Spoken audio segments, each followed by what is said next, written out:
bienvenue à tous. Super, aux vaillants qui sont présents. Donc pour ceux qui ne connaissent pas, et puis bon, pour ceux qui regarderont cette formation en replay, donc je suis Emmanuel Bouillet. Je fais partie du collectif Faire Village. Donc c'est un collectif qui est issu d'une liste citoyenne et participative qui s'est présentée à la commune d'Aubial en 63 et qui malheureusement n'a pas gagné les élections, mais on a des élus minoritaires dans le conseil municipal quand même. Voilà.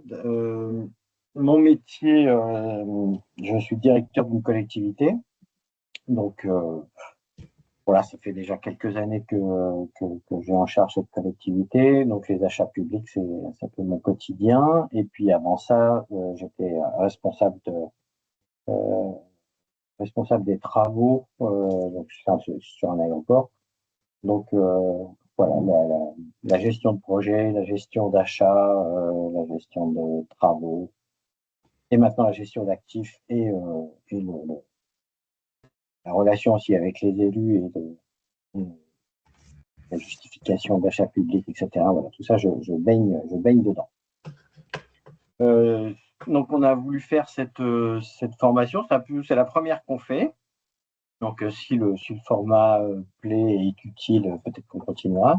Mais l'idée, c'était, voilà, dans notre liste citoyenne et participative, ce qu'on souhaitait, c'était faire aussi de l'éducation populaire, de faire en sorte que les citoyens et les nouveaux élus puissent monter en compétences, comme on dit, ou alors voilà, gagnent de la capacité d'agir. Et donc ça passe par la compréhension, l'acquisition de connaissances, et pour pouvoir voilà, se positionner, savoir comment fonctionnent les choses.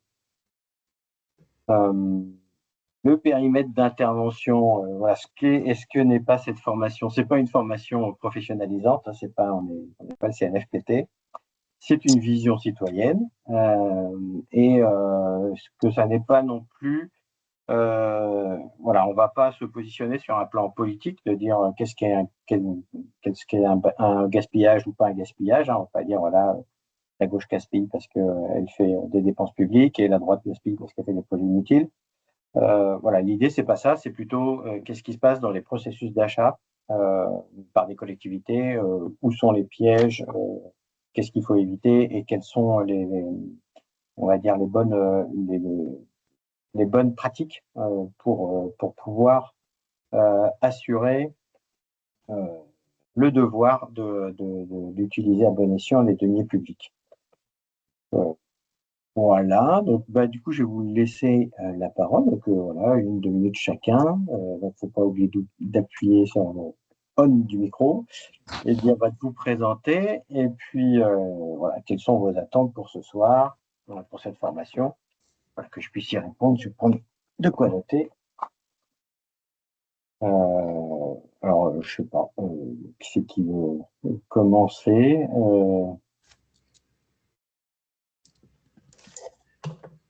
J'y vais si tu veux, alors du coup. Donc, Jean-Michel. Donc, moi, je suis enseignant à la retraite. J'ai travaillé dans le primaire et dans le secondaire. J'ai participé, et comme toi, je n'ai pas été élu aux élections municipales sur la commune de Rion. Ok.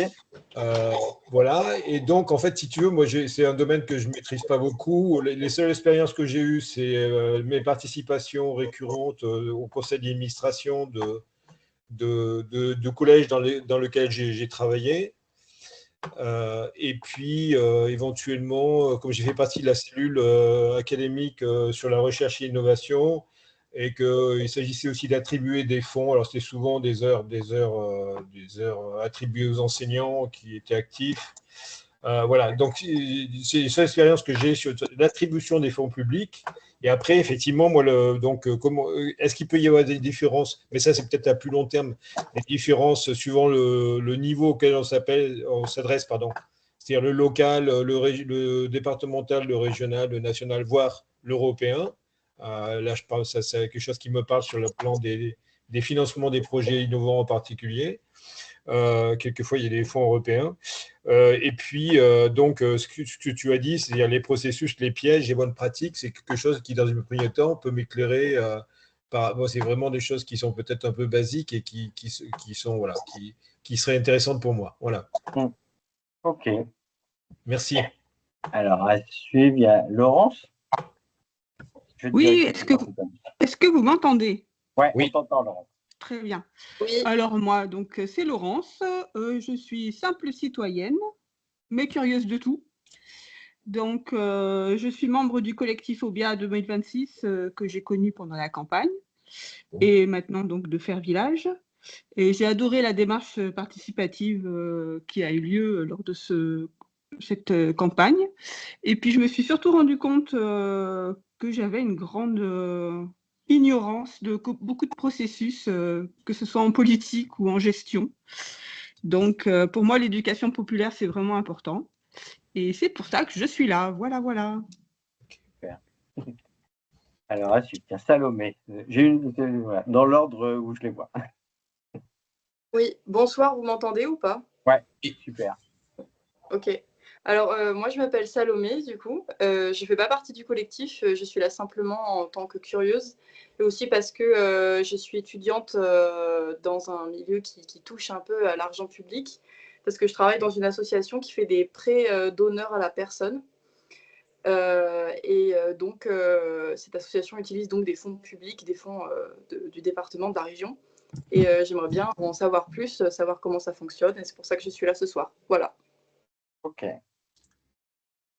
Manu.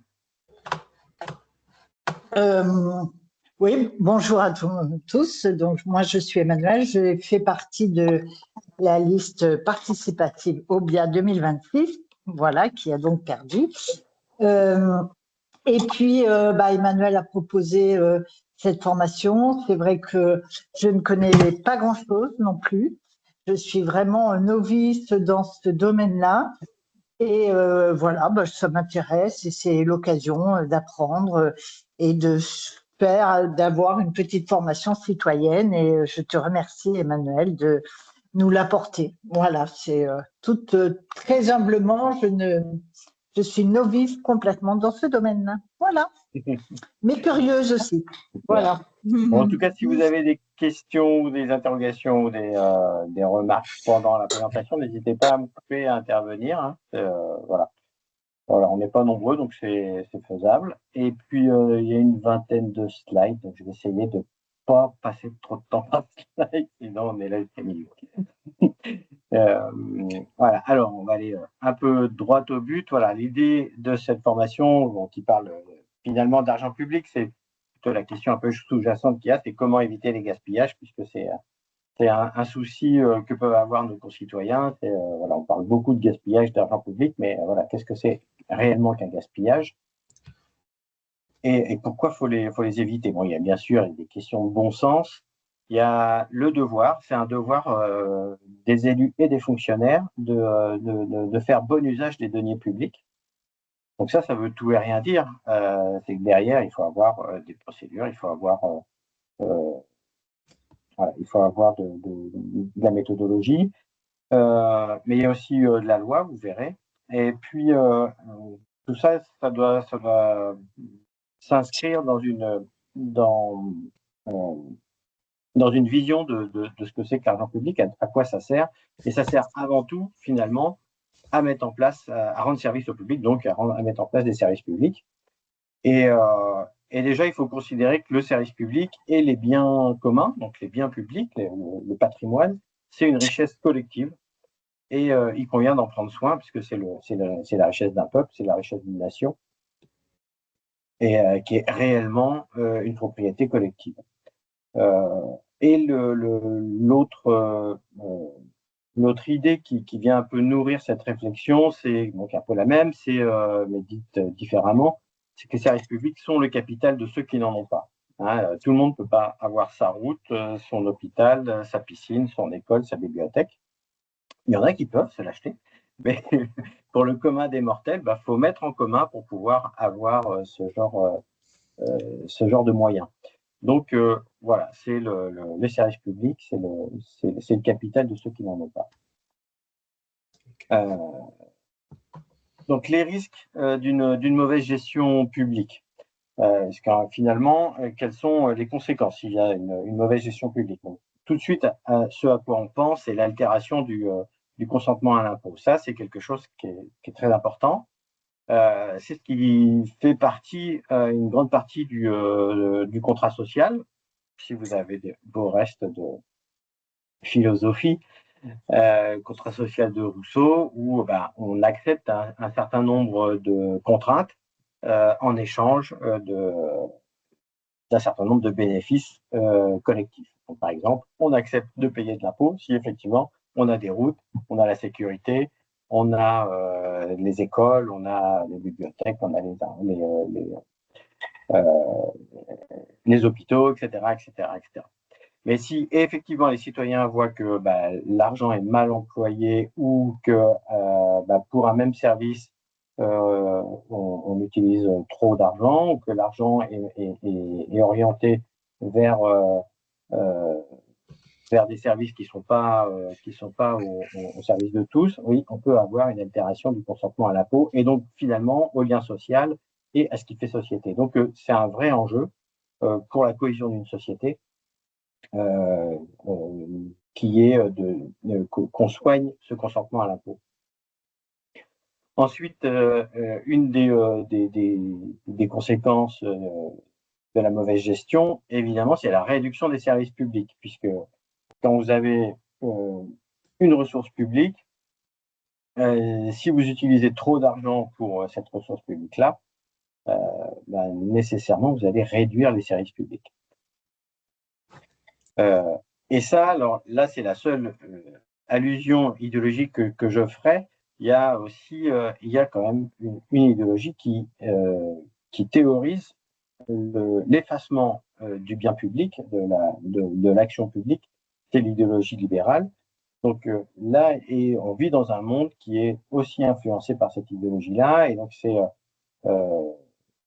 peut y avoir des tentatives aussi de politique pour réduire les services publics de cette manière-là. Donc en tout cas, une mauvaise gestion, ça fait que l'argent dont vous disposez, si vous l'utilisez pas bien, si vous n'optimisez pas l'utilisation, vous ferez moins de choses avec. Donc la destruction de services publics. Et enfin, si vous gérez mal la ressource publique, vous n'allez pas pouvoir entretenir convenablement votre patrimoine, donc il va falloir le liquider. Donc le liquider soit parce qu'effectivement les coûts de fonctionnement et de renouvellement sont trop importants pour vous, pour votre gestion, ou parce que pour financer des services que dans votre gestion courante vous n'arrivez pas à financer, vous allez devoir liquider de l'argent immobilisé. Et ça, c'est un appauvrissement collectif. Donc ça peut être une politique de court terme, mais au long terme, c'est un appauvrissement collectif. Alors, ensuite, dans les causes du gaspillage de l'argent public. Donc, je l'ai dit en préambule, je l'aurais dit là, on va exclure les causes politiques. On n'est pas là pour dire que telle ou telle orientation politique fait du gaspillage par essence. Ça, c'est du domaine du débat et de la subjectivité.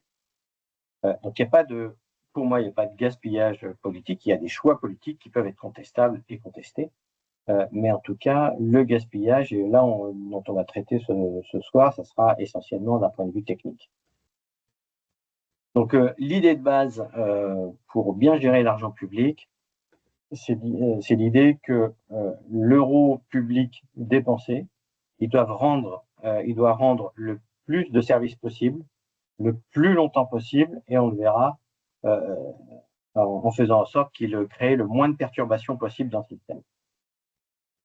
Donc, une des causes principales que moi j'ai rencontrées, c'est l'écart entre le besoin réel et la solution achetée. Donc ça, c'est en gros, on pense avoir compris de quoi on a besoin sans réellement faire l'effort intellectuel de le définir. Et puis, on va tout de suite vers une solution et puis on l'achète.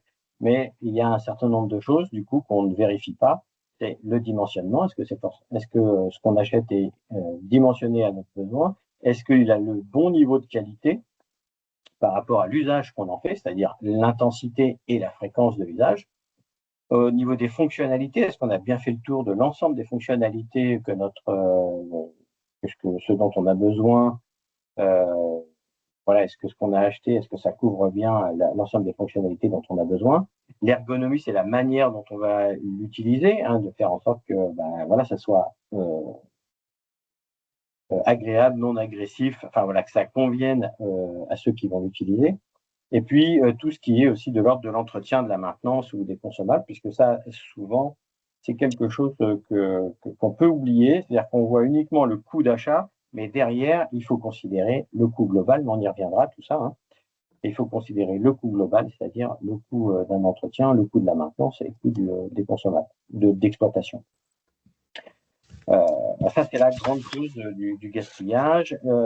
D'autres causes, c'est une exploration insuffisante des solutions possibles. Hein. Une fois que on a défini notre besoin, on va chercher des solutions. Et effectivement, si on n'explore pas suffisamment de solutions, on peut passer à côté d'une solution qui remplira les mêmes fonctions, avec la même qualité, le même dimensionnement, mais qui sera d'un autre ordre et qui coûtera moins cher, qui aura mobilisé moins de ressources publiques. Les incohérences de politique publique, ça c'est un aspect important. Alors, une fois qu'on a choisi des solutions, il faut toujours aussi considérer l'ensemble des politiques publiques. C'est-à-dire que notre acte d'achat, il n'est pas déconnecté de toutes les politiques publiques de la collectivité ou d'un établissement public, si on prend l'exemple de l'éducation nationale, comme Jean-Michel. Donc il faut bien que chaque achat, en tout cas, ne vienne pas perturber, ce que je vous disais tout à l'heure, ne vienne pas perturber le reste du système ou ne soit pas incohérent avec le reste du système. Et puis enfin, dans les causes de gaspillage, il y a le défaut de mise en concurrence, puisque vous verrez, on va y revenir, quand on est un acheteur public, on a l'obligation de mettre en concurrence. Et si on n'a pas une concurrence suffisamment large, ou suffisamment bien structurée, écrite, définie, effectivement, on peut tomber sur des erreurs et ne pas utiliser l'argent public à bon escient, ou en tout cas consacrer trop de ressources pour un même achat. Alors, les racines du mal, parce qu'on se dit, les gens, généralement, ils ne veulent pas gaspiller, ils ne gaspillent pas en conscience. On ne se dit pas, le matin, je vais gaspiller l'argent public, je vais acheter un truc plus cher que ce qu'il ne vaut.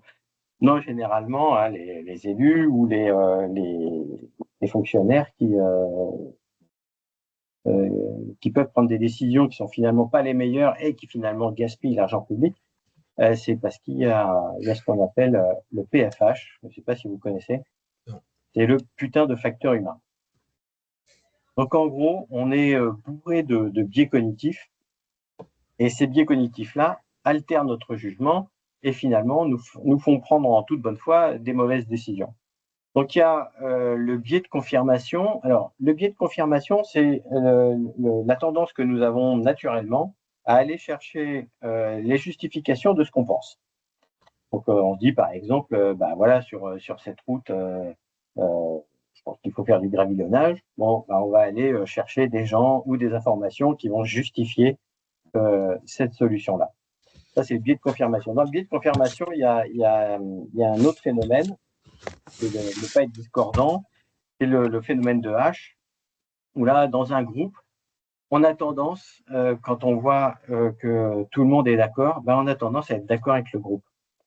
Donc H, en gros, pour vous remettre le contexte, il a fait une expérience où, en gros, il met des complices dans une salle qui ont tous la même idée, qui est complètement absurde, et il met la personne qui veut tester au milieu de ce groupe, et cette personne va adhérer aux idées complètement folles du groupe, juste parce que c'est un groupe, et parce qu'on a tendance à privilégier le fait d'être dans un collectif et dans un groupe, parce que le groupe, c'est la sécurité dans notre inconscient collectif. Donc voilà, il y a ce biais de confirmation un peu dans les deux sens, à la fois dans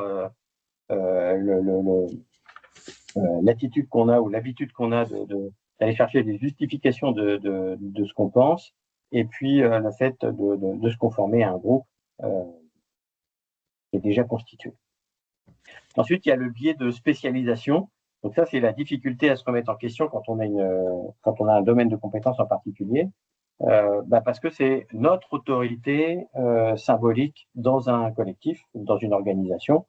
C'est un peu ce qui fait qu'on a une utilité sociale, qu'on a une place sociale, et c'est pas facile de se remettre en question sur ce domaine de compétences. Pourtant, c'est essentiel parce que c'est un biais, et on peut effectivement, juste en voulant défendre notre domaine de compétences ou notre position dans l'administration ou dans le collectif, on peut défendre des positions qui sont finalement pas les positions optimales.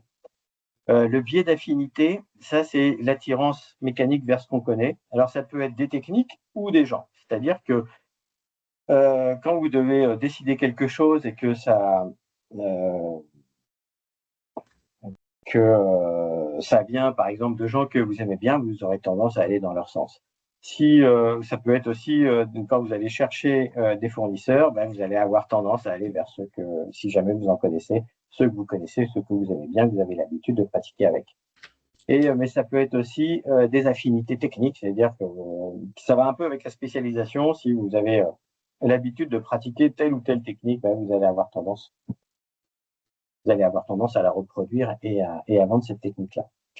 Le biais de contraste, ça c'est, on le voit beaucoup dans les analyses des offres, on y reviendra tout à l'heure, mais en analyse des offres, on va analyser, même quand on a la bonne méthodologie, c'est-à-dire avec une grille de critères, etc., mais quand même, il y a ce biais-là, c'est-à-dire qu'on va analyser la première offre, puis ensuite la deuxième, et la façon de voir la deuxième dépend de celle qu'on a vue avant, etc., de proche en proche. Donc, il faut faire attention, il faut toujours revenir en arrière et revoir, une fois qu'on a fait une première vague, refaire la vague pour voir s'il n'y a pas justement ce biais de contraste qui nous a fait sous-évaluer ou surévaluer telle ou telle offre.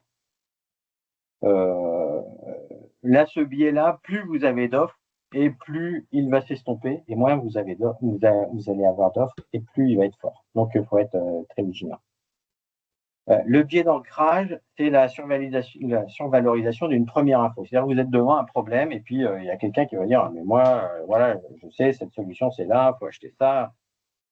C'est celle qui va s'imprimer au départ, et on va vraiment avoir du mal à lâcher cette première info, cette première évaluation. On a vraiment du mal à reprendre du recul, à reconsidérer lucidement et avec froideur, on va dire, les données d'un problème. On va avoir tendance à survaloriser cette première info. Le biais d'autorité, c'est quand on donne une surconfiance à l'émetteur parce que il a tous les atouts de quelqu'un qui a d'autorité. Donc, par exemple, je ne sais pas si vous connaissez, c'est l'expérience de Milgram qui convoque des gens pour les tester. Et en fait, c'est des gens en blouse blanche qui donnent des choses complètement absurdes à faire, comme par exemple reproduire les pages de l'annuaire téléphonique. Je ne sais pas si ça existe encore, un annuaire téléphonique. Reproduire des numéros. Et puis à la fin, quand les gens ont fait plusieurs pages, ils arrivent et ils déchirent et ils leur disent de recommencer. Et les gens s'exécutent juste parce que la personne elle a une blouse blanche. Bon, il y a des expériences un peu plus terribles, mais voilà, c'est le biais d'autorité. On a tendance à donner trop confiance à un émetteur qui semble avoir une autorité de compétence ou hiérarchique. Donc, comment on fait pour se passer, pour court-circuiter ces biais? Déjà, il faut établir des méthodes qui sont basées sur la rationalité, d'objectiver un maximum. Donc, ça veut dire d'éliminer un maximum de subjectivité. Alors, c'est jamais possible à 100%, mais il faut, c'est l'effort qu'il faut essayer de produire. et il y a aussi, comme je vous disais, d'essayer de revoir nos décisions. Et on prend une décision, on fait une première analyse, on prend une première décision, et de remettre l'ouvrage sur le métier pour voir si effectivement il n'y a pas des biais qui traînent encore et qui auraient altéré la décision. Et surtout, un des aspects, comment dire, une des parades au biais qui est vraiment très, très puissante, c'est le débat. C'est ce qu'on appelle, il faut qu'il y ait un avocat du diable dans le groupe, il faut qu'il y ait quelqu'un qui pense la controverse pour voir où sont les faiblesses du raisonnement. Bon, ça, c'est par exemple dans la discussion ou dans la méthode scientifique, c'est le débat entre pairs. On doit pouvoir exposer les recherches ou le raisonnement à des gens et puis la laisser à la critique. Donc ça, le débat contradictoire, il est extrêmement important pour évacuer les biais. Alors même s'il y a d'autres biais qui se jouent dans le débat, évidemment, le débat politique n'est pas forcément un débat scientifique. Donc on peut aussi avoir des biais dans le débat, mais au moins ça permet de mettre en lumière des biais qui auraient pu intervenir. Donc, méfiez-vous des biais. Ah oui, je voulais vous parler d'un bouquin. Je l'ai ramené de mon bureau parce qu'il est toujours sur mon bureau. Ah merde, avec le flou, je sais pas, les décisions absurdes. Donc c'est voilà, là-dedans, et c'est Christian Morel qui en parle très très bien dans ses bouquins. Il y a 3 tomes et le 2 parle des biais cognitifs et c'est vraiment passionnant. Donc c'est comment se prennent les décisions absurdes, comment les éviter. Donc c'est un peu la même chose que les achats publics aujourd'hui. Enfin, c'est appliqué dans les achats publics. Voilà. Alors ensuite, ce qu'il faut comprendre, c'est que l'achat public, il évolue dans un environnement. C'est le milieu de vie de l'achat public, comme si c'était un petit animal sauvage. Il y a évidemment quand il y a des obligations, quand il y a des devoirs, et puis quand c'est public, il y a un cadre juridique, c'est le code de la commande publique. Bon là, je ne vais pas vous faire un cours sur le code de la commande publique parce que c'est pas forcément l'objet. Puis bon, voilà, c'est davantage le rôle des fonctionnaires que de connaître ce code-là. Mais il faut que les élus et les citoyens connaissent quand même les 4 principes essentiels de ce code de la commande publique, qui sont le libre accès à la commande publique. Donc ça veut dire que n'importe quelle entreprise doit pouvoir savoir qu'à tel endroit, il y a un appel d'offres, qu'il y ait un besoin d'une collectivité pour qu'il puisse proposer une offre. Donc ça, c'est important. L'autre, c'est l'égalité de traitement, que tous ceux qui ont concouru doivent être traités de la même manière, doivent avoir les mêmes informations, doivent avoir droit, par exemple, à une même visite, répondre sur la même base documentaire, etc., etc. Et c'est déjà ces 2 principes-là, ils sont faits pour éviter ce qu'on appelle le favoritisme, c'est de privilégier tel ou tel fournisseur par rapport à d'autres. Le 3e, c'est la transparence des décisions. Donc ça, c'est important dans le rôle d'une administration ou une collectivité. C'est que les décisions qui sont prises doivent pouvoir être tracées et rendues publiques. C'est-à-dire que n'importe qui, surtout sur une décision d'achat et les achats publics, n'importe qui peut demander à la collectivité, montrez-moi votre tableau d'analyse, montrez-moi l'expression de vos besoins, et montrez-moi, etc.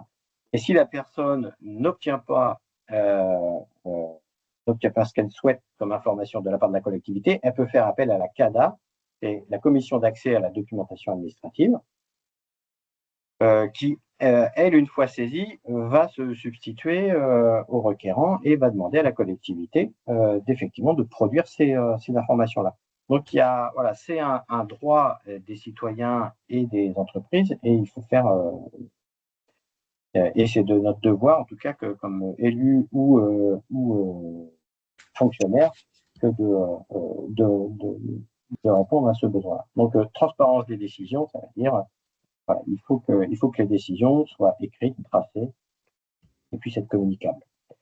Et le dernier, c'est la justification de la décision. Donc, il faut fonder matériellement une décision. C'est-à-dire que là, il faut prouver qu'effectivement, on a utilisé à bon escient les deniers publics. On a suivi une règle, on a suivi un processus.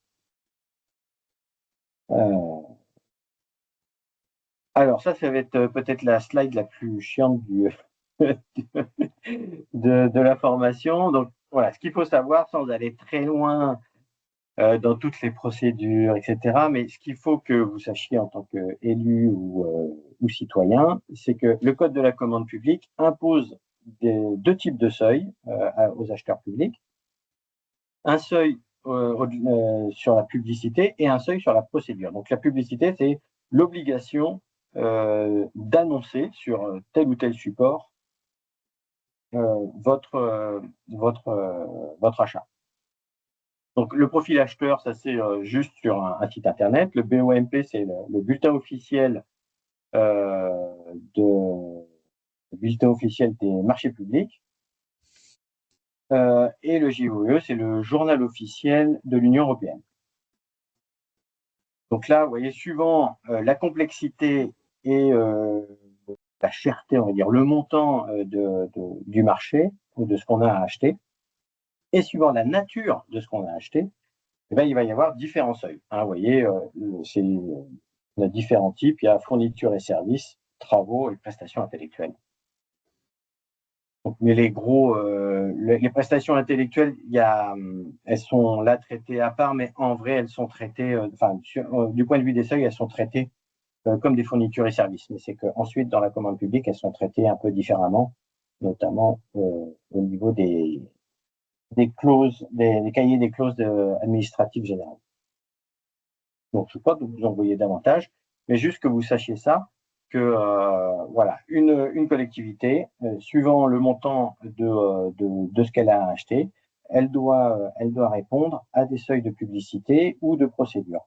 Donc, les procédures, là, c'est comment ils vont passer le marché. Alors, le MAPA, c'est les marchés en procédure adaptée. Et puis, les procédures formalisées, ça, le Code de la commande publique définit clairement un certain nombre de procédures. Donc, l'appel d'offres ouvert, l'appel d'offres restreint. Qu'est-ce qu'on a d'autre? On a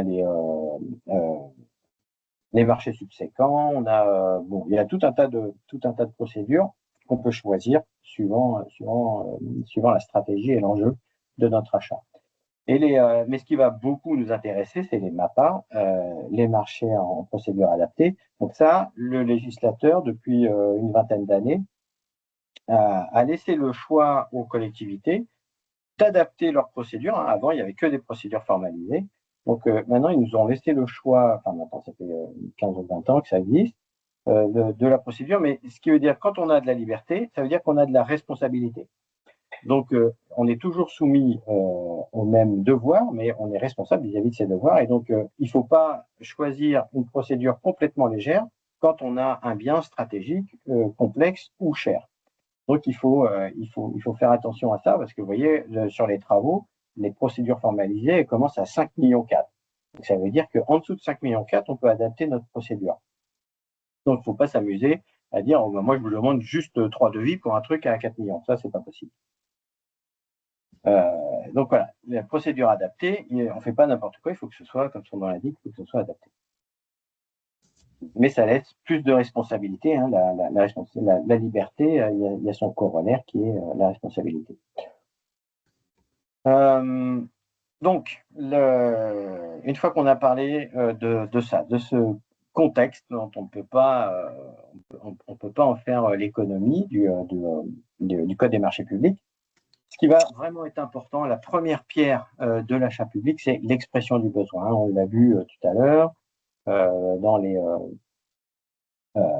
dans les causes du gaspillage. Pour moi, une des premières causes, c'est l'écart entre le besoin réel et la solution achetée. Donc, ce qui voudra dire que c'est l'expression du besoin qui va vraiment être très importante. Donc, acheter, comme je vous l'ai mis là, c'est d'abord se questionner sur le bien fondé à agir. Est-ce que réellement on a besoin de changer ce matériel? Voilà. Donc là, il faut prendre le temps de se positionner, de se questionner, même si c'est juste pour acheter des ramettes. Et faut pas non plus faire un rapport de 400 pages pour acheter des ramettes, ça serait débile, on aurait consommé la ramette. Mais il faut quand même avoir en fait, cette logique de questionnement dans quel contexte on agit. Est-ce que c'est une collectivité? Est-ce que c'est une administration? Est-ce que c'est au niveau local, comme disait Jean-Michel tout à l'heure, au niveau local, national, européen? Voilà. C'est important de replacer les choses dans le contexte. De reconstituer l'histoire de la problématique, ça c'est important parce que on se rend compte que des fois on va un peu trop vite en besogne et il faut remonter le fil. L'idée de base, c'est pourquoi on en est arrivé là, qu'est-ce qui fait qu'on a besoin, on pense qu'on a besoin de telle ou telle chose, et on prend des faits. On a des incidents, on a des choses qui nous manquent, on a voilà, quand est-ce qu'on a été réellement confronté à un problème. Ensuite, il faut documenter la problématique. Donc, voilà combien de fois ça arrive, avec quelle intensité. Voilà, essayer vraiment de prendre un maximum de données, donc d'interviewer des gens, etc. Bon, évidemment, il faut adapter ça à la stratégie et à l'enjeu de l'achat.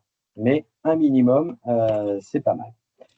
Ensuite, on va faire une analyse des risques en se disant qu'est-ce qui se passe si on fait pas, si on résout pas ce problème ou si si on ne fait rien. C'est le what if négatif. Voilà. Qu'est-ce qui se passe si on ne fait rien? Et à l'inverse, après, on peut faire aussi une analyse du bénéfice, c'est-à-dire qu'est-ce qui se passe si on fait? Voilà. Quels avantages on a à agir? Et ensuite, maintenant, on va pouvoir faire la balance bénéfice-risque. Et là, finalement, c'est le premier arbitrage politique. Là, il y a de la subjectivité. Effectivement, ça sera aux politiques de définir sur telle action, on a intérêt à agir pour les bénéfices ou pour échapper à des risques ou en faisant ça, on risque, mais les risques sont inférieurs aux bénéfices. Voilà, c'est aux politiques d'arbitrer s'il y a nécessité. Et puis après, on peut aller plus loin sur des actes d'achat qui sont un peu plus stratégiques. Je vous ai mis SWOT, mais il y en a d'autres. Hein, c'est les analyses force, faiblesse, opportunité, menace, quand on a besoin d'aller encore plus loin dans l'analyse stratégique d'un achat. Acheter, c'est aussi se questionner sur ce dont on a réellement besoin. Ça, c'est important. Et moi, là, j'utilise une méthode qui s'appelle l'analyse fonctionnelle. Donc, je vous dis, vous pouvez l'écrire, vous pouvez faire des recherches sur Internet. L'idée de base de cette analyse, c'est qu'on pense fonction avant de penser solution. Parce qu'un des biais, justement, on l'a vu, c'est de penser tout de suite à ce qu'on connaît déjà, à notre domaine de compétences. Donc, on va penser solution. On veut que le problème soit résolu le plus vite possible. Donc, on va penser solution. Or, pour pouvoir faire bien du premier coup, et éviter de gaspiller l'argent avec soit des choses qui sont inadaptées, soit des choses qu'on corrige, qu'on n'arrête pas de corriger, il faut d'abord se poser et penser fonction avant de penser solution. On va faire dans cette méthode-là une analyse des forces en présence, c'est-à-dire qui c'est qui va être confronté à ce truc qu'on va acheter ou construire.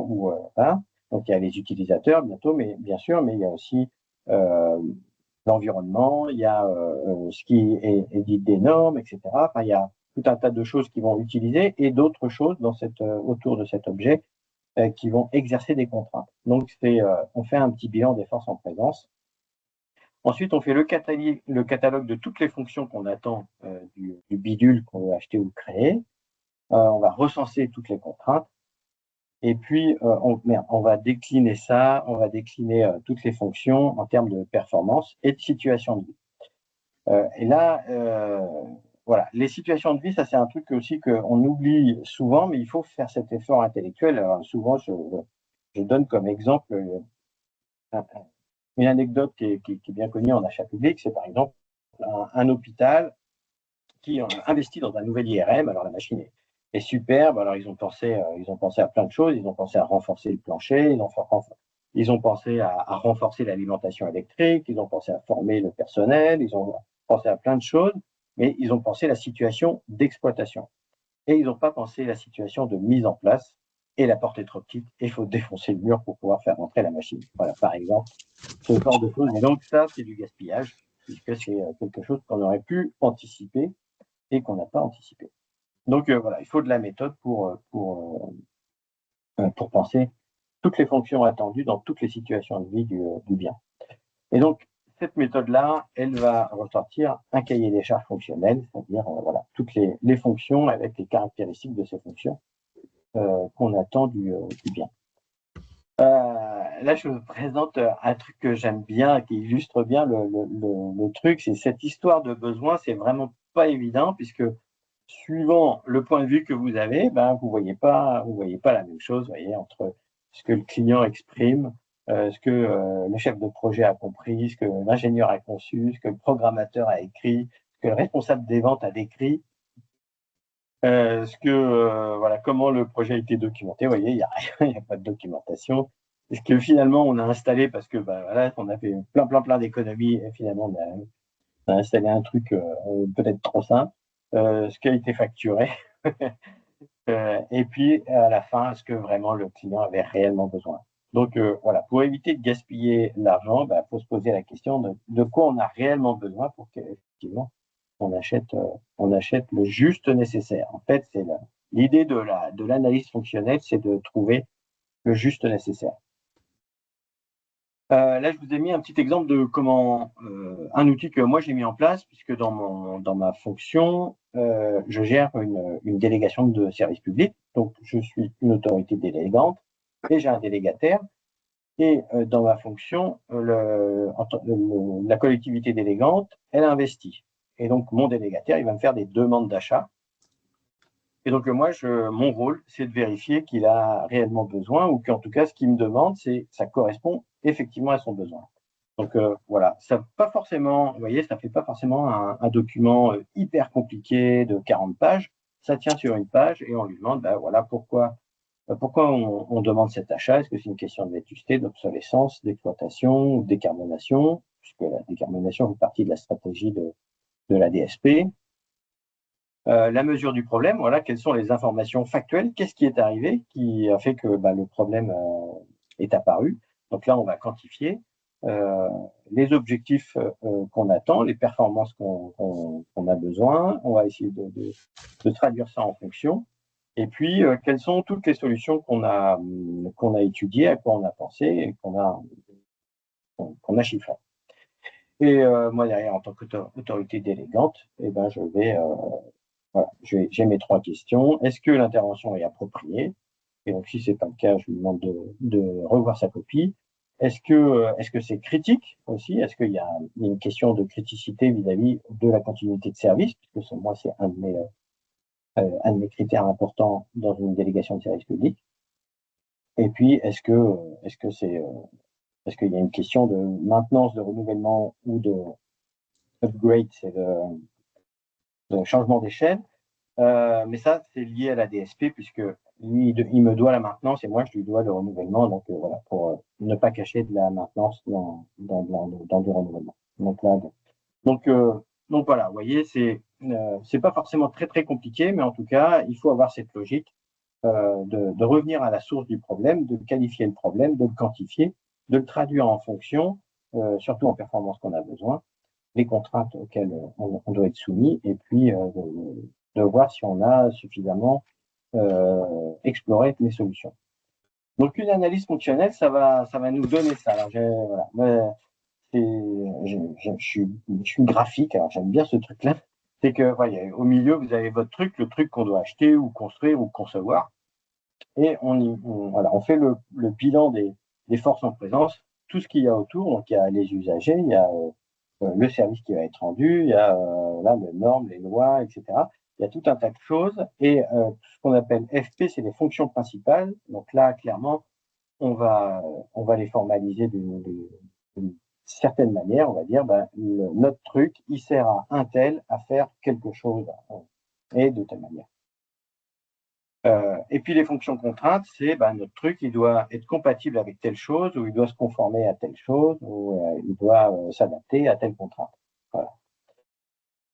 De toute façon, on va aller très loin. Ensuite, une fois qu'on a bien défini notre besoin, qu'on a fait notre cahier des charges, il faut explorer toutes les solutions. Et là, c'est aussi une des sources de gaspillage d'argent public, c'est que très souvent, le réflexe que les élus où les fonctionnaires peuvent avoir, c'est le renouvellement. Le truc est cassé, hop, on renouvelle. Or, en gestion d'actifs, ce qu'on va chercher, c'est la meilleure solution parmi toutes les possibilités. Et il y a plusieurs types d'actions dans gestion d'actifs. C'est la réparation.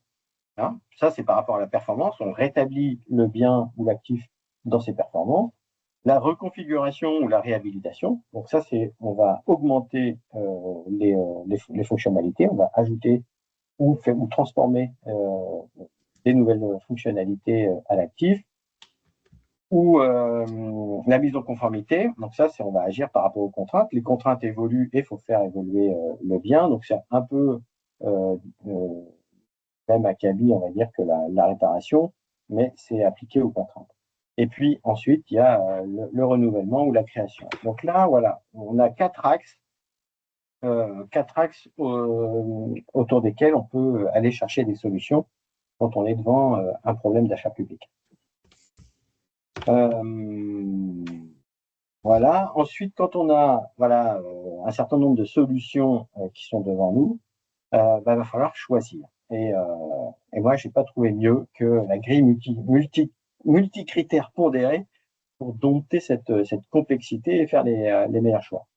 Donc, en gros, la décision en gestion d'actifs, ça va être le résultat d'un algorithme, c'est-à-dire une formule mathématique, et qui va essayer d'aborder toutes les facettes de l'acte d'achat. Donc ça, c'est important puisque dans tout achat, on va avoir des avantages et des inconvénients. Et l'idée, ça va être d'objectiver ça, de choisir des critères, d'évaluer ces critères et de pondérer chaque critère. Donc là, par exemple, je vous ai donné quelques exemples, mais ça peut être d'autres choses. Ça peut être le coût de l'opération et le coût global, donc le coût d'exploitation et le coût de maintenance. Ça peut être la durée de vie de l'opération. Ça peut être la durée d'amortissement de l'opération. Par exemple, je ne sais pas si on veut renouveler une machine, donc je ne sais pas, une tondeuse, une débroussailleuse ou tronçonneuse, voilà, ce qu'il peut y avoir comme ustensile dans une petite commune. On peut regarder, voilà, dans chaque solution, combien la machine, l'opération combien la solution va coûter, qu'est-ce que ça va coûter ensuite en exploitation, en maintenance, la durée de vie de ce qu'on a décidé de faire, combien de temps on va l'amortir, et puis la valeur qu'on a créée ou détruite par l'opération. Souvent, on est focalisé sur la valeur créée et on ne pense pas forcément à la valeur détruite, mais il faut aussi considérer la valeur détruite. Que par exemple, si vous faites un parking sur une prairie, certes, vous allez créer de la valeur, c'est-à-dire la capacité à parquer les voitures, mais vous allez aussi détruire de la valeur, c'est-à-dire détruire de la biodiversité, détruire de la capacité du sol à capter de l'eau, à capter du carbone, etc. Donc il faut toujours avoir ça en tête. Et la valeur créée, c'est les services qu'on rend, les bénéfices qu'on peut retirer de l'achat, d'améliorer la productivité, la cohérence des politiques publiques, etc., etc. Là, il peut y avoir encore, ça peut être démultiplié en plusieurs critères. Et là, ce qui est très important, c'est la pondération. Pour moi, c'est le deuxième acte politique. Hein. Le premier, on a vu tout à l'heure, c'était sur la stratégie. Voilà, c'était la balance bénéfice-risque. Est-ce qu'on a un intérêt ou non à agir? Là, le deuxième acte politique, c'est la pondération, c'est-à-dire l'importance qu'on va donner à chaque critère.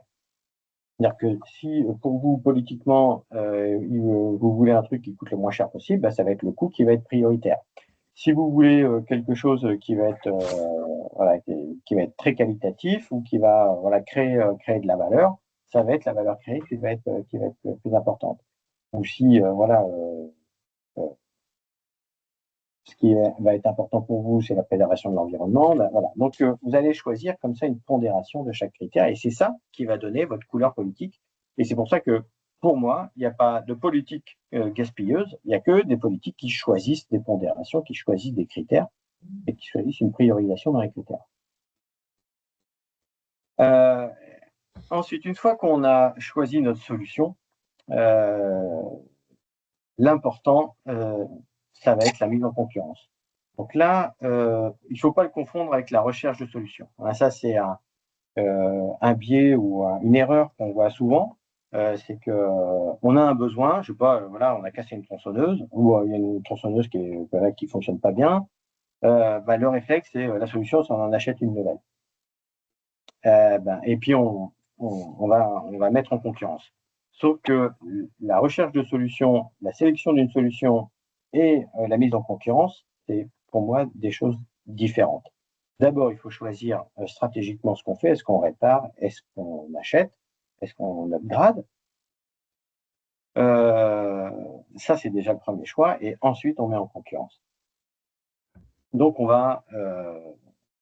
et là, la règle qui est importante dans l'achat public, c'est la règle du mieux-disant et non pas du moins-disant. Hein. Souvent, l'erreur qui peut être faite aussi, c'est que le décideur public ou les fonctionnaires peuvent se dire on achète le moins cher. Sauf que le moins cher, souvent, ça peut revenir beaucoup plus cher. La règle, c'est le mieux-disant. Moi, ça m'est arrivé dans ma carrière d'acheter, par exemple, des prestations de maintenance sur des ascenseurs, sur des escaliers roulants, des ascenseurs, des choses comme ça.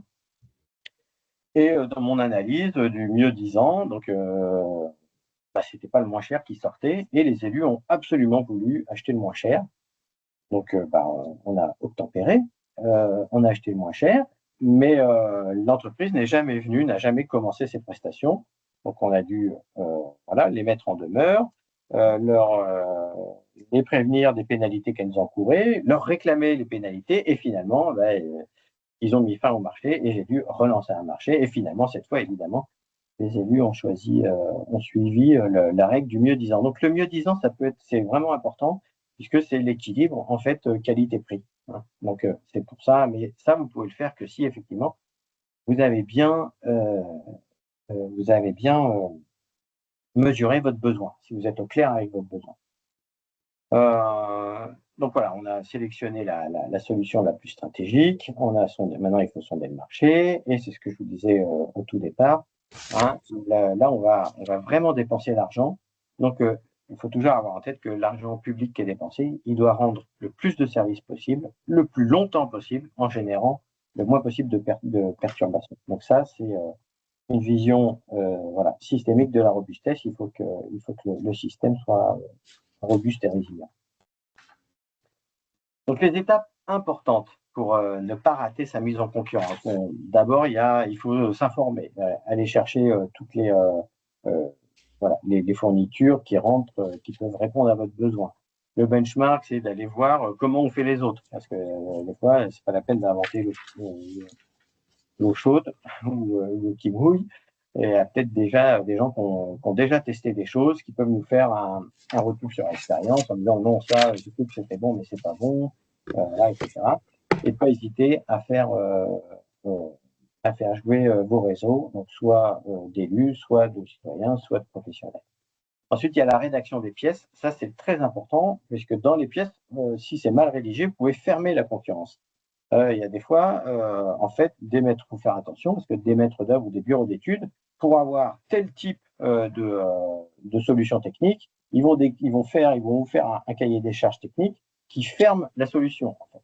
Donc, non, il faut vraiment faire attention que les pièces du marché, quand vous avez à rédiger des pièces du marché ou à critiquer des pièces du marché, il faut faire attention à ce que, effectivement, que la concurrence soit pas fermée. Alors, la petite formule magique que les gens utilisent pour dire mais non, on n'a pas fermé le marché, c'est y mettre ou équivalent.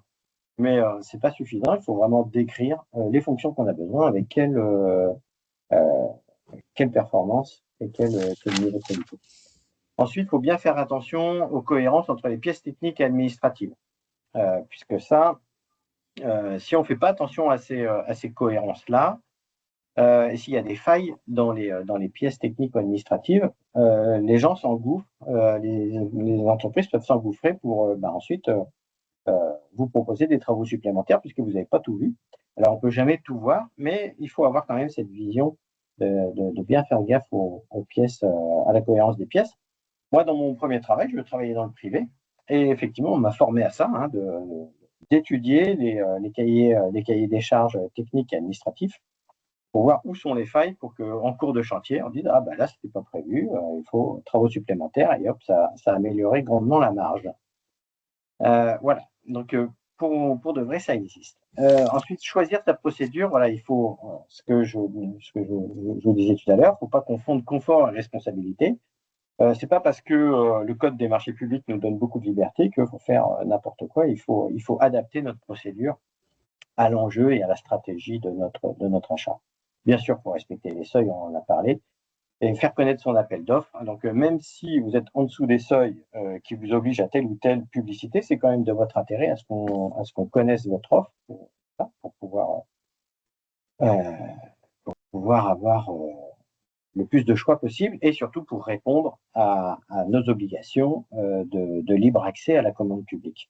Donc là, ben, voilà, ça peut être une liste d'entreprises qui sont connues autour de la commune, ça peut être publié sur le site de la commune, ça peut être tout un tas de choses, mais il ne faut pas hésiter à faire connaître les appels d'offres ou les besoins de la collectivité, les besoins d'achat de la collectivité.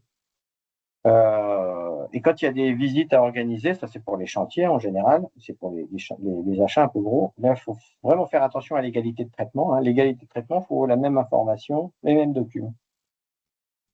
Et en visite, il faut faire très attention parce que quand vous faites pas une visite collective mais une visite individuelle, il faut bien noter les questions pour pouvoir les donner à tout le monde. Donc quand vous êtes élu et que vous organisez des visites, il faut absolument faire un compte rendu de la visite et l'envoyer à tous les candidats. Les autres étapes, donc on a l'analyse des offres. Donc le premier truc, c'est être transparent sur les critères d'évaluation. Donc ça, et sur le poids de la décision. Ça c'est très important. Si vous voulez des offres qui soient qualitatives, que les gens répondent bien à ce que vous leur demandez, il faut que ça se voit dans les critères par lesquels vous allez évaluer les offres. Là, si c'est pas clair dans les critères d'évaluation, vous aurez des offres qui vont être à côté de la plaque. Donc, il faut bien que les gens comprennent comment leur offre va être évaluée et par quel poids. Est-ce que pour vous, c'est la qualité technique qui va être importante, c'est telle ou telle performance, ou est-ce que ça va être l'ergonomie, ou est-ce que ça va être le coût, voilà, ou la maintenance, etc., etc. Donc ça, il faut bien expliquer quels sont, dans les critères d'évaluation, quelle est votre priorisation.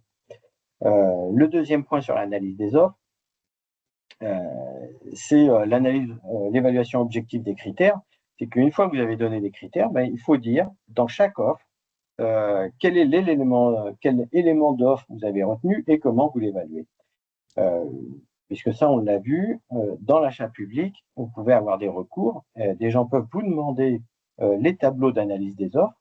Donc, il faut vraiment que ce soit très propre, très nickel. Si jamais on a un peu de temps et que ça vous intéresse, je pourrais vous montrer comment moi je fais dans mon service. Mais voilà, ça c'est très important pour être propre et pour pouvoir répondre, pour pouvoir justifier de la décision d'achat.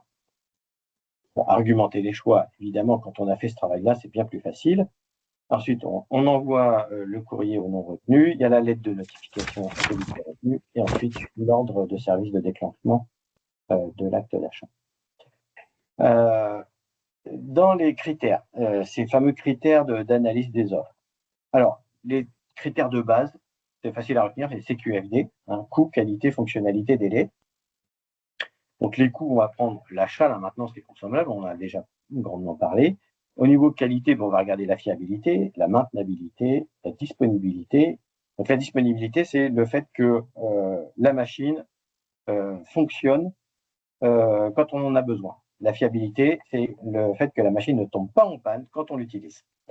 La sûreté de fonctionnement, ça, c'est le fait de dire que quand une machine est en panne, elle ne contamine pas le reste du système. Et puis après, l'expérience du client, l'expérience du fournisseur, ça peut rentrer dans la qualité. Les fonctionnalités, ça c'est les services rendus, les performances des services, la longévité, les taux de réponse aux besoins, etc. Et dans les délais, ça peut être le délai de la commande, de fabrication, de livraison ou de garantie. Mais à ces critères très techniques, il peut s'ajouter d'autres critères plus politiques et qu'on voit de plus en plus dans les analyses des offres. C'est les critères de responsabilité sociale des entreprises. Donc là, vous pouvez avoir les retombées sociales, environnementales ou économiques sur le territoire. Donc, par exemple, si vous avez des clauses d'insertion, ça peut être voilà combien d'heures d'insertion ils vont faire. Ça peut rentrer dans une analyse des offres. La protection du climat et de l'environnement, ça peut être aussi voilà, des compensations ou de valoriser la politique environnementale du fournisseur. Ça peut être l'utilisation de l'économie circulaire, l'économie locale ou de réduction d'impact des transports dans la constitution de son offre. Pour la clause d'insertion, j'en ai parlé. Et puis, ça peut être aussi sa politique sociale, donc soit redistributive, ou sont ces interventions dans le social ou culturel sur le territoire. Donc voilà, vous avez un certain nombre de choix de critères pour évaluer des offres. Donc si Étienne nous rejoint, donc ça. Salut Étienne, bon, on n'a pas fini encore, c'est bien. Tu tombes au moment du résumé, donc c'est parfait. Donc en résumé, et comme ça, voilà, Étienne, tu vas pouvoir raccrocher le wagon. En résumé, pour éviter de gaspiller l'argent public et d'avoir des bonnes pratiques, il faut refaire l'histoire et formuler la problématique, hein, se remettre dans pourquoi on en est arrivé là, de quoi on a réellement besoin, questionner la stratégie, hein, quel est notre intérêt à agir, quels sont les bénéfices, quels sont les risques, et à quelle politique publique il va falloir être cohérent. Choisir objectivement la meilleure solution. Hein, donc on a vu, quand c'est un actif qu'on doit acheter, souvent c'est un actif. On peut aussi acheter des consommables ou des services, mais souvent ce sont des actifs. Mais même pour des consommables ou des services, on peut se questionner sur l'ensemble des solutions qu'on a. Donc en gestion d'actifs, je me répète, c'est soit la réparation, le reconditionnement ou l'achat, le renouvellement, achat. Ensuite, on va choisir objectivement la meilleure offre. Et une fois qu'on a choisi une solution qu'on met en concurrence, il faut des critères pondérés pour choisir la meilleure offre. Et je le rappelle, la meilleure offre, ce n'est pas forcément la moins chère, c'est la mieux disante, c'est celle qui offre le meilleur équilibre entre la qualité et celle qui répond le mieux à vos besoins pour le meilleur. Donc toujours avec ce souci que l'euro public dépensé doit rendre le plus de services, le plus longtemps possible, en créant le moins possible de perturbations. Et puis, la cinquième bonne pratique, c'est garder une trace et s'améliorer. Parce que si vous ne gardez pas de trace de ce que vous faites, vous ne pouvez pas vous améliorer. Et surtout, on garde une trace parce que c'est notre devoir, hein, des gens, le public, les concurrents qui ont été écartés, ils peuvent demander des justifications et si on ne les donne pas, ils peuvent saisir la CADA, la commission d'accès à la documentation administrative. Donc c'est vraiment quelque chose d'important. On a ce devoir de transparence et de justification. Alors, je vous ai prévu pour finir une étude de cas. Alors, ceux d'Aubia, ils vont retrouver, hein, Étienne, ça va te parler. C'est l'achat d'une débroussailleuse dans une petite commune. Ça me dit quelque chose, tiens. Ouais, ça te dit quelque chose. Ben oui, c'est un peu l'idée de cette formation, elle est venue de là. Dire, bon, les gens, ils ne gaspillent pas l'argent avec conscience, ils le font juste parce qu'ils n'ont pas les bonnes méthodes. Donc l'idée, c'est pas de leur dire bou, c'est plutôt de dire en vrai, la vraie méthode, ça serait plutôt ça. Donc l'histoire, quand on refait le fil de l'histoire, il y a des employés municipaux qui se plaignent qu'une débroussailleuse est vieillissante et elle a du mal à démarrer à chaud. C'est-à-dire qu'une fois qu'elle est démarrée, qu'on la travaille avec, si elle cale, on n'arrive pas à la redémarrer. Les conséquences de ça, c'est des pertes de temps, de l'énervement aussi, de l'insatisfaction et finalement des retards dans le planning puisque le temps qu'on a perdu, le temps perdu ne se rattrape plus. Si on va le plus loin, donc si on suit la méthodologie que je vous ai donnée, c'est-à-dire d'aller documenter, d'aller objectiver les choses, on va aller chercher effectivement l'âge de la machine, est-ce qu'elle est amortie, etc., etc. Et là, on s'aperçoit, la machine a 10 ans, elle est amortie, voilà, ça fait partie des données de base. Et puis, voilà, si on interviewe les uns et les autres, ben, on s'aperçoit que l'adjoint qui est chargé de ces achats, ben, il est très proche des employés. Et puis, lui, il milite pour acheter une machine neuve professionnelle. Et donc, finalement, si on avait suivi le truc, ben, on se serait posé la question, ben, avant d'aller chercher des devis de débroussailleuses, et puis d'acheter finalement la plus chère parce que c'est la pro plutôt que les semi-pro, hein, c'était ça un peu le débat. Et puis surtout, c'est que voilà, ce qu'il faut savoir, c'est qu'au moment de l'achat, ben, l'adjoint il a été questionné par les autres élus, mais ben, il ne connaissait pas l'âge de la machine, elle était vieille, mais on ne sait pas de combien, et puis on ne sait pas depuis combien de temps elle est en panne, combien de fois ça arrive à chaque fois, est-ce que c'est une fois qu'elle démarre pas ou est-ce que c'est toutes les fois? Et voilà, on n'avait aucune donnée sur l'état de la panne. Et est-ce que c'était grave? Parce que finalement, si on peut faire autre chose, si on a un autre matériel, bah, peut-être que c'est pas si grave que ça. Mais en tout cas, voilà, on ne savait pas est-ce que c'était un actif stratégique, est-ce qu'on avait des moyens de substitution, voilà. Tout ça, on n'avait pas ces données-là. Et donc ça, c'est important d'avoir ce genre de données-là avant d'acheter. Et puis, si on fait l'exercice d'abord la stratégie, ben, on se dit que dans les solutions, on a la réparation. On aurait très bien pu, voilà, si c'est une panne mécanique, on peut se renseigner de savoir qu'est-ce que ça coûterait de le réparer. Un renouvellement ISO, c'est-à-dire bah, exactement le même type de machine parce qu'on se dit bah, finalement la machine qu'on avait remplissait la fonction, elle était très bien, elle était maniable, etc. Bon, bah, si elle donne satisfaction, s'il y a juste, effectivement, on peut penser à un renouvellement ISO. Le renouvellement plus, bah, c'est le professionnel. Il y a plus de fonctions, il y a plus de puissance, il y a plus de machin, il y a plus de trucs. Mais c'est un peu aussi, mais est-ce qu'on en a réellement besoin de ce plus? Là, c'est la question à se poser. Et puis, on aurait pu imaginer d'avoir un renouvellement, bah, pourquoi pas, d'utilisation d'un achat d'une débroussailleuse électrique, puisque maintenant, il en existe, et ça aurait pu être en cohérence avec une politique publique d'électrification du parc pour s'indépendantiser, on va dire, s'autonomiser ou ne plus faire appel aux énergies carbonées qui émettent du carbone, dont on souffre aujourd'hui les conséquences par les canicules du réchauffement climatique, par exemple. Donc voilà, ça aurait pu être ce qui aurait pu être présenté, ça n'a pas été le cas, mais voilà, on aurait pu faire comme ça, en disant ben voilà, la réparation, par exemple, ça coûte 300 €. Alors c'est complètement, là c'est pour l'étude de cas, je ne suis pas du tout dans le cas d'espèce, si ça aurait été le cas, mais imaginons, bah voilà, la réparation, c'est 300 €, elle va durer 2 ans, donc le ratio du coût sur la durée, c'est 150 €. Est-ce que ça répond aux besoins? On imagine que oui, à 100%, que la réponse aux contraintes, bah, voilà, ça répond aussi complètement aux contraintes, donc on répond aux besoins, on répond aux contraintes, et est-ce que c'est cohérent avec nos politiques publiques?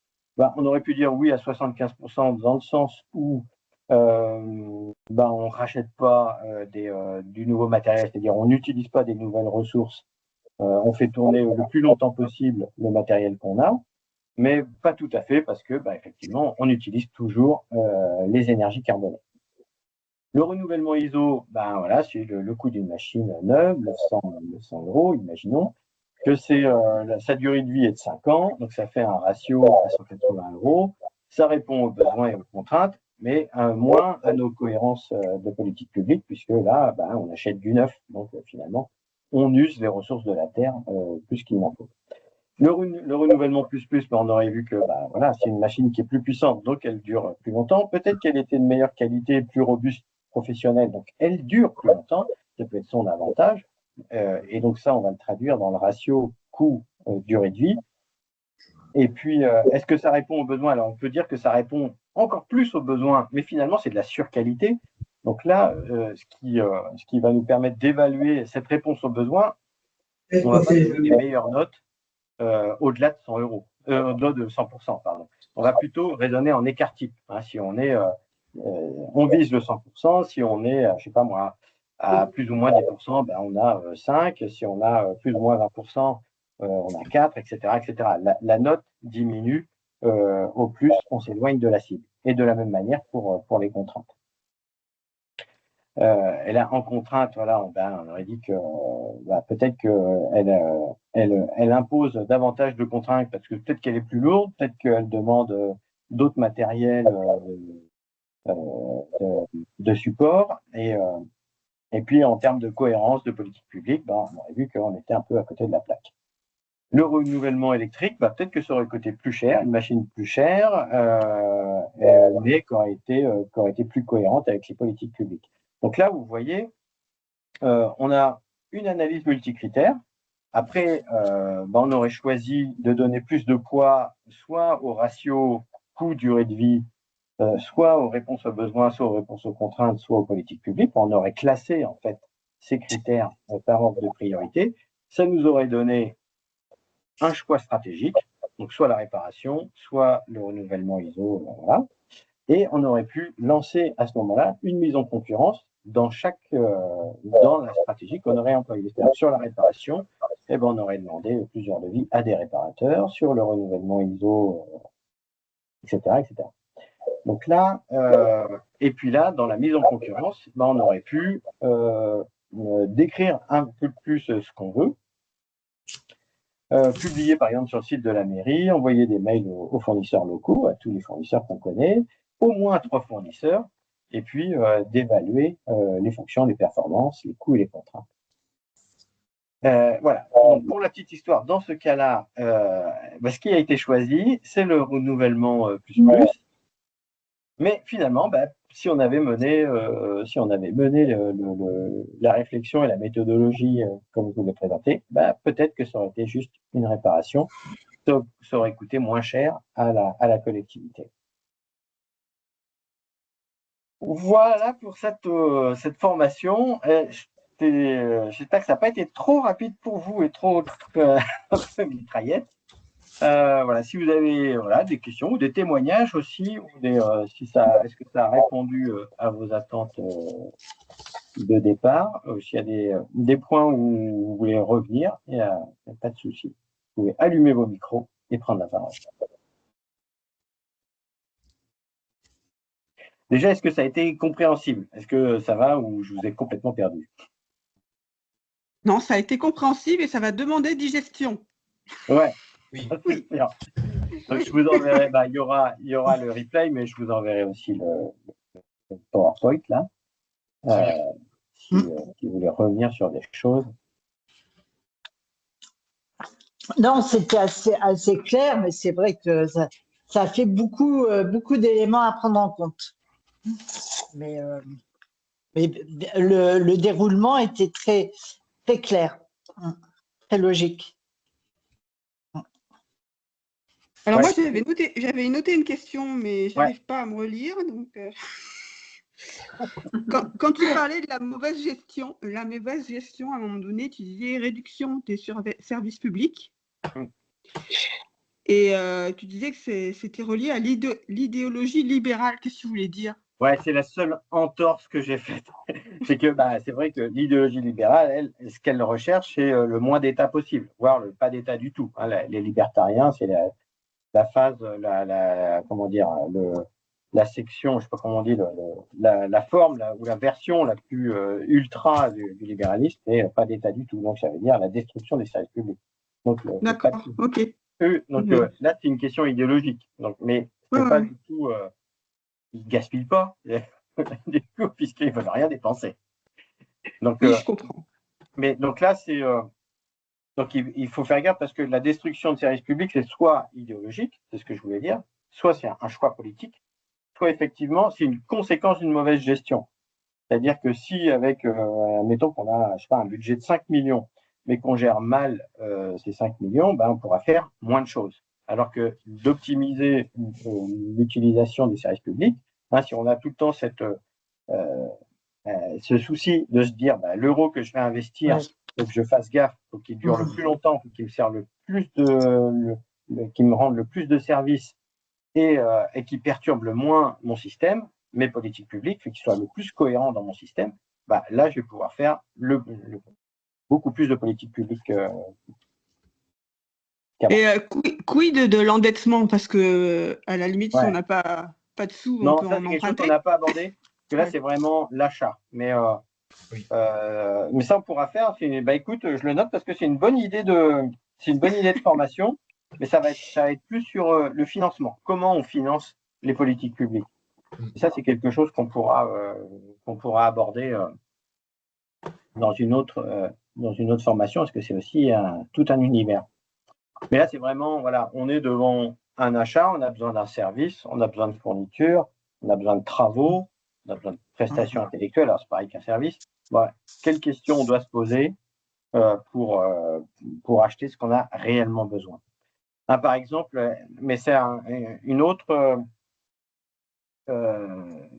formation qu'on pourra faire et qui va être utile, je pense, à faire sur notre actualité à Aubia, c'est comment aussi on priorise les travaux. Parce que, on le voit, les travaux, ça peut être une méthode que j'ai appris aussi au début de ma carrière, qui n'est pas très scientifique, ni qui m'a absolument pas fait briller mes yeux, mais qui a quand même été une méthode que mes chefs m'ont inculquée, c'était AQCG, attendre que ça gueule. Voilà. Mais moi, ça ne me satisfait pas, absolument pas intellectuellement. C'est-à-dire qu'on n'engage pas des travaux quand tout le monde est mécontent et que c'est à celui qui gueule le plus fort où on va faire la cour devant chez lui ou la route ou les réseaux. Non, il faut, pour que tout le monde soit servi, que ça soit équitable et qu'on traite tous les citoyens de la même manière, il y a des techniques et il faut, voilà, ça peut être aussi une idée c'est un acte d'achat et c'est une idée de formation qu'on pourra faire sur comment on priorise et on planifie les travaux. Parce que là, ce qui est en train de se jouer chez nous, je pense que c'est clairement, voilà, on est dans le attendre que ça gueule. Dans le cadre de ton boulot de directeur de collectivité, est-ce que vous êtes toujours dans ce que tu dis, attendre que ça gueule, c'est-à-dire réagir à un événement, ou est-ce qu'il y a des moments clés aussi qui sont institutionnalisés pour faire le point et où on est et décider? Voilà. On n'est plus dans le attendre que ça gueule, maintenant c'est moi le chef. Non, mais j'ai bien compris. Non, j'ai bien compris que c'était. J'ai bien compris. Mais ce que je veux dire, c'est est-ce qu'il y a des moments clés dans une année en tant que directeur de collectivité, justement pour pas simplement réagir à des événements, mais pour prendre du recul sur les besoins, justement. Ce que alors ça, moi, c'est encore deux autres idées de formation. Pour moi, il y a la gestion d'actifs, et puis il y a quels sont les rythmes les rythmes budgétaires dans une collectivité. On a des moments clés dans la vie d'une collectivité. Tous les ans, on en a au moins deux. Même trois, pardon, on en a trois. Le premier, c'est le débat d'orientation budgétaire. Donc là où l'équipe municipale doit présenter à l'Assemblée ses choix stratégiques de dépenses. Qu'est-ce qu'il va dépenser sur telle ligne, sur tel chapitre, voilà, ou sur telle opération. Comment il construit son budget. Donc ça, c'est la concrétisation de sa politique, de la politique qu'il veut mener. Et en sachant que le budget, il doit, dans la fonction publique, enfin dans les collectivités, il doit être équilibré. Il doit être équilibré dans ses sections, donc en fonctionnement et en investissement, et il doit être équilibré dans les écritures réelles et dans les écritures d'ordre. Mais ça, on fera, c'est pareil, ça peut être une idée de formation. de formation aussi. Oui, tout à fait. Mais voilà, donc il y a ça, il y a donc le débat d'orientation budgétaire, ensuite il y a le vote du budget principal, ou du budget primitif plutôt. Oui. Ensuite, on a un autre temps qui est le vote ce qu'on appelle ce qu'on appelait avant le compte administratif et le compte de gestion, et maintenant tout le monde va passer au compte financier unique. Bon, c'est la même chose, en fait c'est le compte de résultat, et là on regarde les déficits ou les excédents qu'on a en fonctionnement ou en investissement, et puis on va les inscrire ensuite dans notre budget. Donc on va faire un budget supplémentaire ou une décision modificative. Donc c'est le troisième temps où on va on va rééquilibrer notre budget en fonction des résultats de l'exercice précédent. D'accord. Donc, on a des temps comme ça. Et après, il y a d'autres temps, quand par exemple, on a une délégation de service public. Moi, c'est mon cas. où là, tous les ans, on a 2 réunions. On a ce qu'on appelle un comité de suivi de la délégation de service public. Une réunion au début d'année où le délégataire va nous faire le bilan de son année et puis la projection de l'année en cours. Et il va nous dire ses besoins en investissement. Et puis ensuite, on va avoir un comité de suivi en fin d'année, où là, ça va être plutôt le délégant qui va parler, qui va dire, voilà comment on analyse votre activité vis-à-vis du contrat. On est d'accord, on n'est pas d'accord, on est content, on n'est pas content. Là, il faut que vous améliorez, etc. Et voilà comment on a traité vos demandes d'investissement. Ça, on prend pas, ça, on reporte. Ça, on pense qu'il faut que vous revoyiez votre besoin, etc., etc. Donc, il y a des moments de débat comme ça. Qu'est-ce qu'on peut avoir encore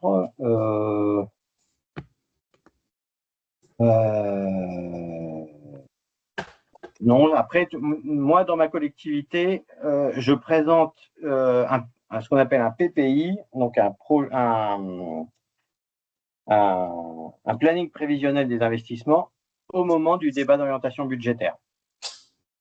Je fais 2 choses, en fait, à ce moment-là. Je présente à mes élus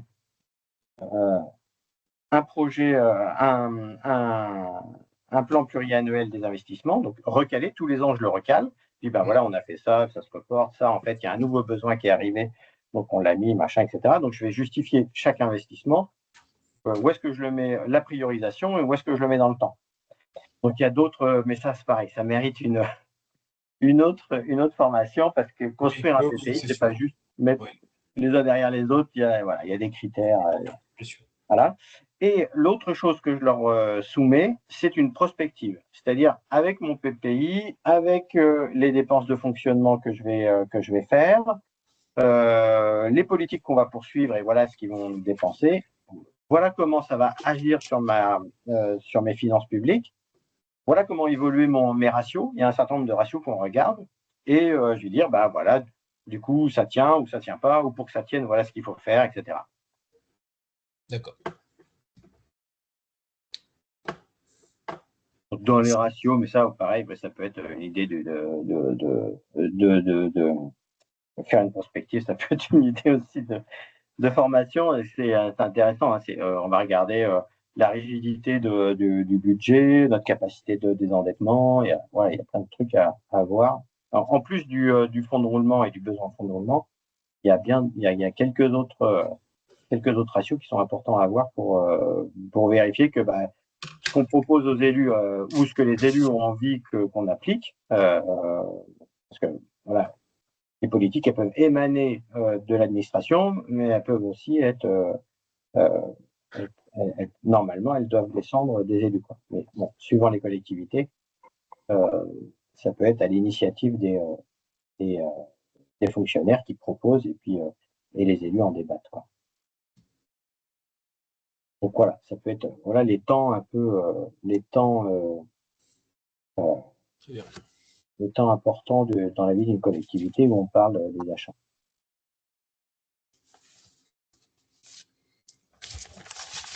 Après, ce qui est important, en fait, c'est le dialogue, soit avec, quand on délègue un service public, c'est avec le délégant, ou alors quand on est en régie, quand ce sont nos équipes qui font, c'est d'être à l'écoute de l'exploitation, quoi, voilà. Et de voir quels sont leurs besoins, d'écouter ce qu'ils nous disent et de le traduire en termes de besoins organisationnels, quoi. Parce que peut-être que eux, ils pensent que, par exemple, faut changer la débroussailleuse, mais en vrai, ils ont un problème. Effectivement, leur problème, c'est qu'elle ne démarre pas, elle cale et elle ne démarre pas à chaud. Ça, c'est leur problème. Et après, le rôle, soit de la hiérarchie, soit des élus, c'est de comprendre ce problème, le traduire en besoin et d'aller chercher des solutions qui répondent aux besoins avec le plus de qualité et le moins d'argent possible. D'accord. Voilà. Est-ce qu'il y a d'autres interrogations ou d'autres témoignages? Pas de mon côté, comme je t'ai dit, il va falloir digérer avant que j'ai des questions. Ouais, ça va. Bah, je fais le service après-vente, tu sais où je suis. Et puis après, de toute façon, dans la préparation des conseils municipaux, on aura certainement des occasions de mise en application. Très bien. Merci beaucoup, Emmanuel. Ben, pour cette merci petite information. beaucoup. Merci. Jean-Michel. Et puis, voilà.